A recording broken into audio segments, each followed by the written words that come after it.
Students, आज हम बात करेंगे काइंड्स ऑफ इक्वेशंस के ऊपर। मतलब कि फर्ज करें कि अगर हमारे पास एक इक्वेशन है, जैसे कि आप जानते हैं कि आपके पास अगर दो अलजेब्रिक एक्सप्रेशन में इक्वालिटी का रिलेशन आ जाए, जैसे मैं लिखता हूँ जी 2x + 5, ठीक है, और ये इक्वल हो जाए फर्ज करें 7 के, ठीक है, तो ये एक हमारे पास इक्वेशन कहलाएगी, ठीक है, जो कि एक हमारा एक सेंटेंस है, एक अलजेब्रिक सेंटेंस है, लेकिन हम इसे इक्वालिटी की वजह से और फिर दो अलजेब्रिक एक्सप्रेशन में एक रिलेशन आ गया है बराबर का, इसलिए हम कहेंगे कि ये क्या है जी, अलजेब्रिक इक्वेशन है, या सिंपल इसे हम कंडीशनल इक्वेशन भी कहते हैं। अब कंडीशनल इक्वेशन इसलिए कहते हैं कि मैंने इसको 7 के इक्वल लिखा है, ठीक है, मतलब मैंने एक कंडीशन लगाई है कि ये जो आपके पास वेरिएबल है, ठीक है, x, इसमें आप एक खास वैल्यू लिखेंगे जिसको लिखने से, ठीक है, और फिर इसको 2 से मल्टीप्लाई करने से +5 ऐड करने से 7 आंसर आएगा, जो कि सिर्फ और सिर्फ उस सूरत में ठीक है जब मैं x की वैल्यू 1 लिखता हूँ, ठीक है।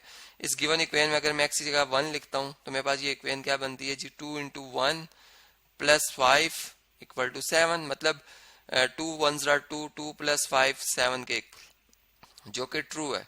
लेकिन अगर मैं इसके अलावा कोई और वैल्यू लिखता हूँ, फर्ज करें अगर मैं x की जगह 0 दर्ज करता हूँ, ठीक है, तो मेरी ये इक्वेशन जो है 2 × 0 + 5 = 7, ये गलत हो जाएगी। मतलब देखिए 2 0 से मल्टीप्लाई होकर 0 हो जाएगा, 0 + 5 7 के इक्वल नहीं होता, ये फॉल्स है। इसी तरह हर और वैल्यू के लिए ये फॉल्स है। तो इस तरह से हम कहेंगे कि ये हमारे पास जो इक्वेशन है ये कंडीशनल इक्वेशन है, ठीक है। लेकिन साथ ही हमने देखा कि एक हमारे पास ऐसी इक्वेशन भी होती है जो कि एक्स वेरिएबल की तमाम वैल्यू के लिए ट्रू होती है, ठीक है। ये तो मैंने लिख the conditional equation, short form लिख रहा हूँ जी, EQN इक्वेशन, ठीक है। अब जो सेकंड हमने टाइप देखी है जी, वो है हमारे पास आइडेंटिटी, ठीक है, जो कि तमाम वेरिएबल्स की वैल्यू के लिए ट्रू होती है, ठीक है। अब उसको हम कैसे कह सकते हैं जी, इसके लिए हम अब यूं बात करते हैं कि फर्ज करें मैं एक इक्वेशन लिखता हूँ, मैं लिखता हूँ x², ठीक है, +x - 6, ठीक है। अब इसके फैक्टराइज भी कर लेता हूँ, इसके फैक्टर बनाता हूँ, मतलब मैं इक्वालिटी ही लिख रहा हूँ, इस तरफ मैं इसके फैक्टर बना के लिख रहा हूँ। देखिए इसमें मिड टर्म ब्रेक करेंगे, ये हमारे पास क्या आ जाएगा, 3x - 2x, ठीक है। आप अगर देखें तो इन दोनों को अगर आप ऐड करो तो +x आता है, मल्टीप्लाई करो -6x² आता है, जो कि फर्स्ट और लास्ट टर्म का भी यही प्रोडक्ट है। तो यहाँ से अगर हम x कॉमन ले लें तो x + 3, यहाँ से -2 कॉमन ले लें तो x + 3, मतलब इसके जो फैक्टर बन रहे हैं हमारे पास वो बन रहे हैं x + 3 × x - 2, ठीक है। मतलब हमारी जो इक्वेशन है वो कुछ इस टाइप की है। अगर आप देखें, चले मैं इसको इधर लिखता हूँ, x² + x - 6, ये इक्वल है किसके जी, x + 3 × x - 2। अब ये इक्वेशन हमारी जो है ये ट्रू है for all values of x, ठीक है, ये ट्रू है for all values of x, ठीक है। अब आप जब मैंने ये स्टेटमेंट लिख दी है तो अब हम देखते हैं कि वाकई ये बात ठीक है या गलत है, ठीक है। अब इसको जरा चेक करते हैं। हम ऐसा करते हैं कि हम जो है x की जगह कुछ भी लिख देते हैं, चलें 10 लिखते हैं, ठीक है, और देखते हैं क्या जवाब आता है। यहाँ पर 10 का स्क्वायर लेंगे हम, ठीक है, यहाँ पर +10 आएगा, यहाँ पर -6 आएगा, इसी तरह यहाँ पर 10 + 3 आ जाएगा, यहाँ पर 10 - 2 आ जाएगा। अब देखिए 10² होता है 100 और 10 में से 6 माइनस करें 4, ये आता है 104, ठीक है जी।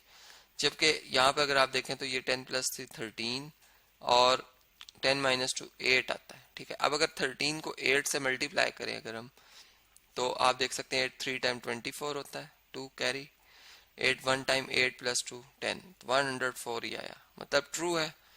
इसी तरह आप x की कोई भी वैल्यू देख लें, जैसे मैंने जो मर्जी आप वैल्यू रखें रियल नंबर्स में, ये ट्रू आएगी, ठीक है। तो इसका मतलब है कि ये हमारे पास जो ऐसी इक्वालिटी, मतलब ऐसी इक्वेशन जो कि ऑल वैल्यूज ऑफ x के लिए ट्रू हो, उसको हम आइडेंटिटी कहते हैं। और इसके लिए हम एक स्पेशल एक और लाइन भी लगाते हैं, मतलब इक्वालिटी या इक्वेशन के तौर पर हम दो साइन लगाते हैं पैरेलल लाइंस के इस तरह से, बल्कि पैरेलल लाइन तो नहीं कह सकते, लेकिन यूं कह सकते हैं कि ऊपर नीचे जो ये दो लाइंस आ रही होती हैं, ठीक है।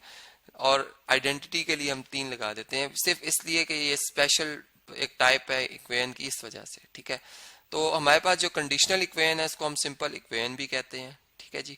तो यहाँ से हमने ये बात समझ ली आज के हमारे पास जो इक्वेशंस हैं वो हमारे पास टू टाइप्स की होती हैं। एक होती है सिंपल इक्वेशन जिसको हम कंडीशनल इक्वेशन कहते हैं, जो कि एक एक्स या जो भी वेरिएबल शामिल होता है उसकी एक वैल्यू के लिए ट्रू होती है। और एक होती है हमारे पास आइडेंटिटी जो कि जिसकी लेफ्ट और राइट साइड जो है वो दोनों इक्वल रहती हैं तमाम वेरिएबल की वैल्यूज के लिए। मतलब आपका जो वेरिएबल उसमें एक्स अगर शामिल है तो एक्स की तमाम वैल्यू के लिए वो क्या होगी जी, ट्रू होगी।